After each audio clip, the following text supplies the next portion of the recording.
Welcome to the May 2018 Star Wars Canon Update. Last month we got a new movie, 3 new books, 11 new comics, and more, so let's get started. Solo: A Star Wars Story was of course the big release of the month. I did a full review of the film already, and I've been covering it extensively, so I won't talk about it too long here, but my short review is that I liked it. I thought it was a very fun adventure film, and I liked it about as much as I liked Rogue One when I first saw it, and I've grown to love that movie more and more, so I think something similar will happen with Solo. Watch my full review if you want to hear more of my thoughts. Most Wanted by Ray Carson came out the same day as Solo: A Star Wars Story. Unfortunately, I haven't had time to read it yet because I've been focused on the movie and doing videos on that, but you can expect me to review it and cover it in the next couple of weeks, and I'll try to remember to include it in next month's Canon Update. A new comic called Lando Double or Nothing also came out this past Wednesday that I also didn't get a chance to read. I know this isn't like me, but cut me some slack. Solo just came out and I'm doing the movie trivia schmodown live literally tomorrow. I've got a lot on my mind right now.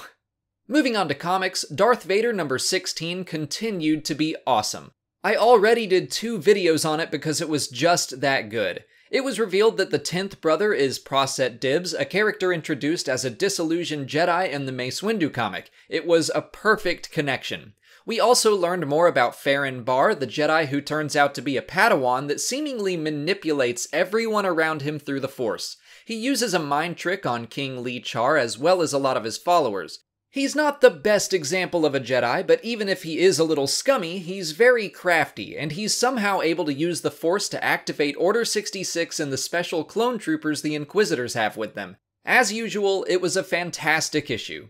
Jumping ahead 20-ish years to the main Star Wars comic and its Mon Cala arc, Luke and company are still working on infiltrating an Imperial prison to save Lee Char, but they learn that he isn't exactly able to travel anymore. I think we'll soon see how he wound up like this in the Darth Vader comic. But in issue 48, he directly references Farron Barr and the Padawan's manipulations. Lee Char records a final message for his people right before the Empire guns him down. It's broadcast to the Mon Calamari fleet, which leads to riots against the Empire, and the issue ends with the Imperial fleet coming to wipe them out.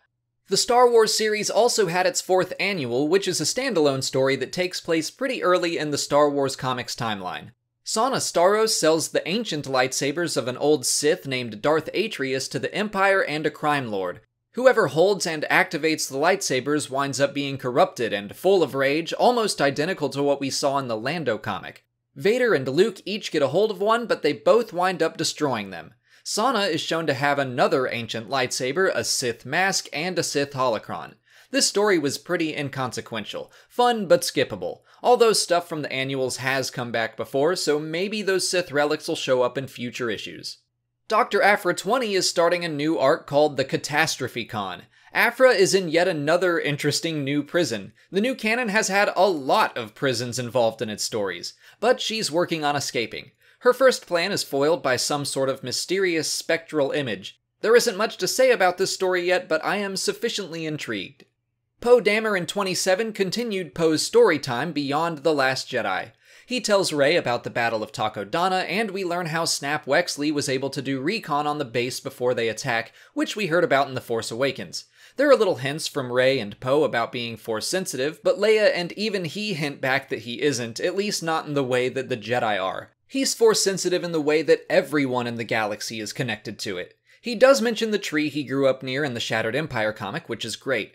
Again, this series has just allowed us to finally have all of our heroes interact together at once, which is awesome. I'm really enjoying Poe's retelling of The Force Awakens, but I look forward to what Charles Soule's plan is once he catches up to The Last Jedi. Speaking of, the first 2 issues of the comic adaptation of The Last Jedi came out. So far, it's more like the adaptation of Rogue One than The Force Awakens, which is a good thing. The Force Awakens adaptation was just the movie in very fast forward. Rogue One and now The Last Jedi give us new moments, like a really cool opening with Luke. Poe at one point claims that the bad guys need some new ideas besides death balls like the Death Star and Starkiller base. There's more between Luke and Chewie. Akbar gets a final line. There's more between Poe and Holdo, and it's more clear why she doesn't share her plan with him. The connection between Rey and Kylo is shown more visually. Similar to the novelization of the movie, if you're interested in more from The Last Jedi, you will enjoy the adaptation a lot. If you hated The Last Jedi, a comic won't change your mind.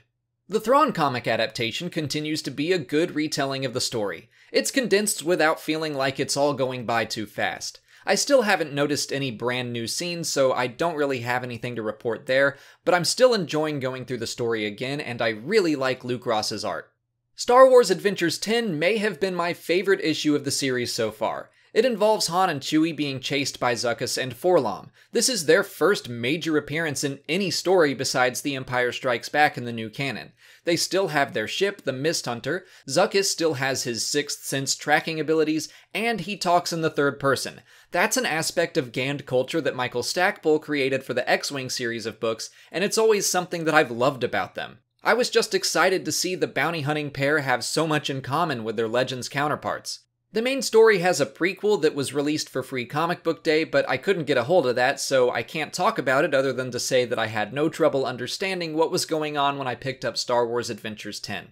Forces of Destiny returned with a number of new shorts on YouTube. I've gotta say, even though I still don't like the animation style, the storytelling in these is improving greatly. We learned a little bit about Tar Vizsla, the Mandalorian Jedi, the Gorax was brought back as well as Princess Nisa on Endor, Ahsoka got to train Ezra with his lightsaber, and there was a new story involving Kira and Hondo. There was a lot of worthwhile stuff in this round of shorts. Also released this month was the visual guide for Solo, The Art of Solo, a young reader adaptation of the train heist in Solo, and a middle grade book called The Mighty Chewbacca in the Forest of Fear. I plan on reading that, but it just came out last week along with a lot of other stuff, so I just haven't had time yet. For Story of the Month, I'm going to ignore Solo because obviously if you only experience one of these stories, it should be the movie. I'm going to recommend the Darth Vader series again, because it's so good every month and I'm always recommending it, but seriously, I think every Star Wars fan should be reading it. But that's it for May. The Canon Update will return on July 1st to cover all the new story content released in the month of June. Until then, please like this video, subscribe to the channel, follow me on Twitter, Instagram, and Facebook, and consider checking out my Patreon page. As always, thanks for watching, and may the Force be with you.